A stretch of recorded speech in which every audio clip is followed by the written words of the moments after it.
Hello friends, welcome to Law for CS. This side Rahul sir. I am a qualified company secretary and having experience of almost 10 years in teaching company law.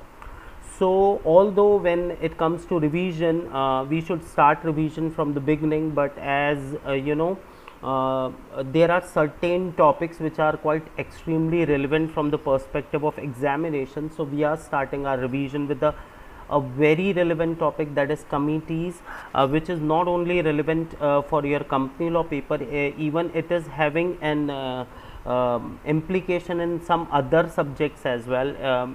There are certain subjects in executive and professional where committee is a common topic. So let's start with committees. I'm going ahead with explanation of that committee part. So whenever we are talking about committee, so committee is nothing more than the part of board of director. Means board of director में से ही, board में से ही को कुछ certain members निकल कर एक छोटी body बनाते हैं, which is smaller than board. उस छोटी सी बॉडी को, स्मॉल बॉडी को हम क्या बोलेंगे? कमिटी बोलेंगे. तो generally committee is a part of board. Committee is a part of board. The second thing, the purpose behind formation of the committee is to promote specialization. Specialized decision making procedure को promote करना, process को promote करना is the basic objective behind formation of committee, and to save the timing of crucial timing of the board of director is also a purpose behind formation of the committee. So three things. First one, the board is the committee is the part of the board. The basic purpose behind formation of the committee is the first, specialization, promotion of specialization. The second one is saving the timing of the board of directors. So the next thing is when it comes to committee, committee can be further classified as a mandatory committee. And when we are talking about mandatory committee, as the name suggests, it is mandated by some law. It is mandated by some law. That is why it is known as mandatory committee. And from the perspective of the company, there are two different pieces of legislations that mandated the constitution of committee. The first one is Companies Act 2013 and the second one is LODR, that is listing obligation and disclosure requirement regulation passed by SEBI in 2015.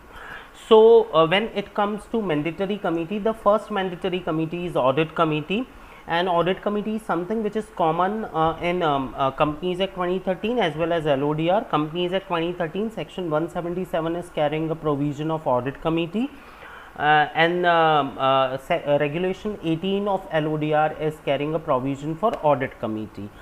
So it is common in both Companies Act and LODR. Now there is one another common committee that is provided in both Companies Act and LODR, that is Nomination and Remuneration Committee.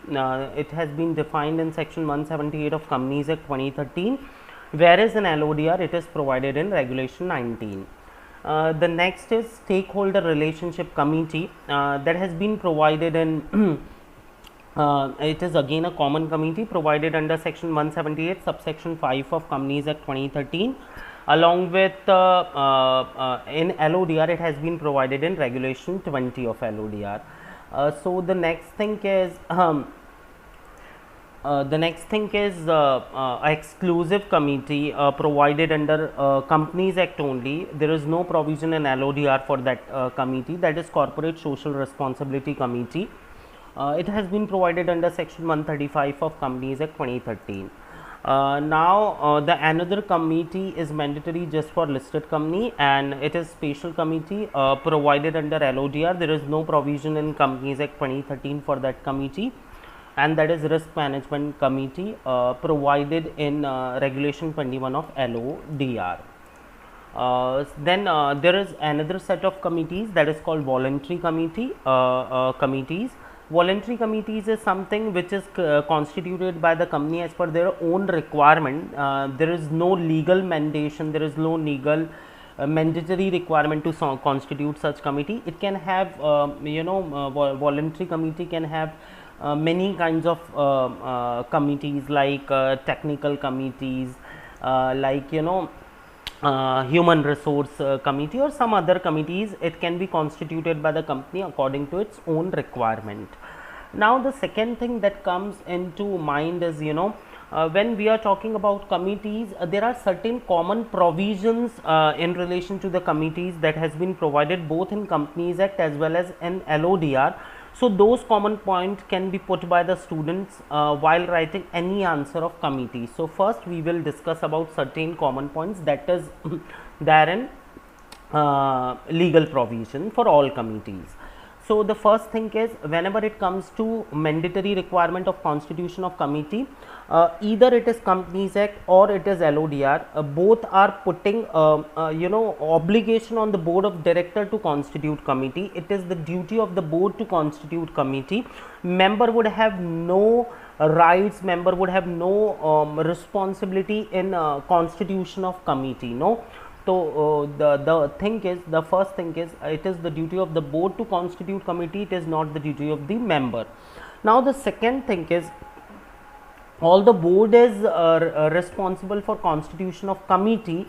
Board can execute this decision, board can constitute committee through board resolution only, and that board resolution can be passed by the board either in board meeting or in through resolution by circulation.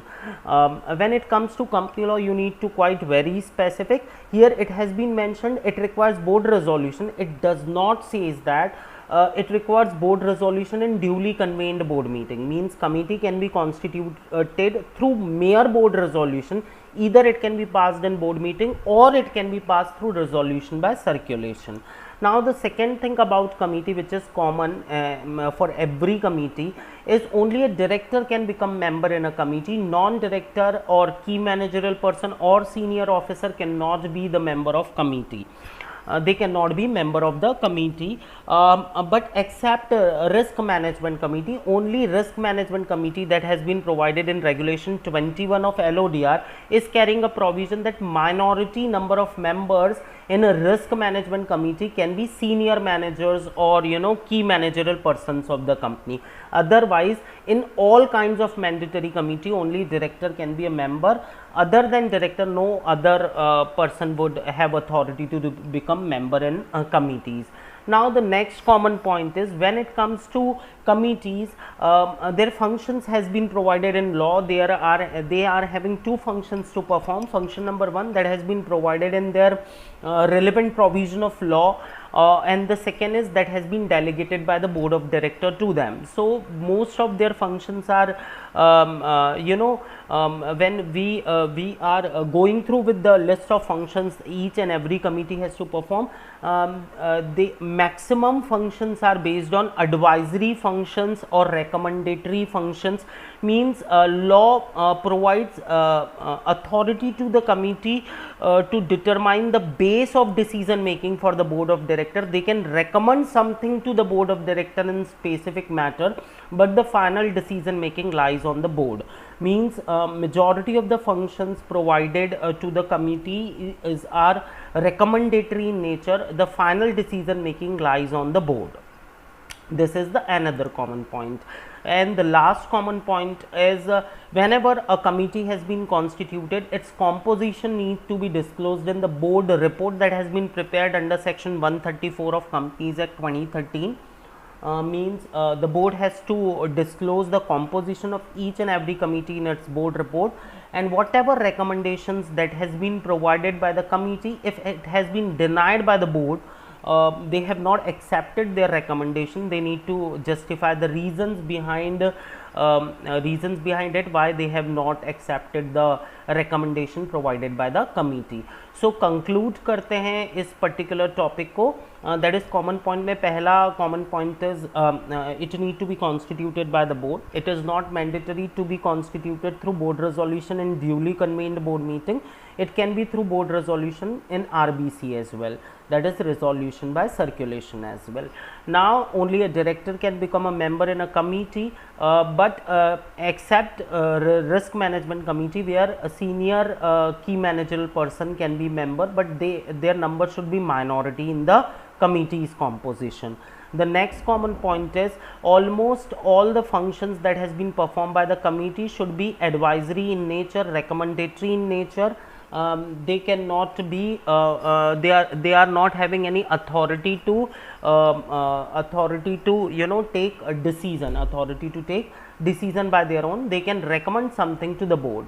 Next, composition of committee need to be disclosed in the board report, and if board deny to accept the recommendation provided by the committee, its reason need to be justified in the board report. So these are the 6 common points that every student can write in any committee whenever it has been asked in the examination. Done.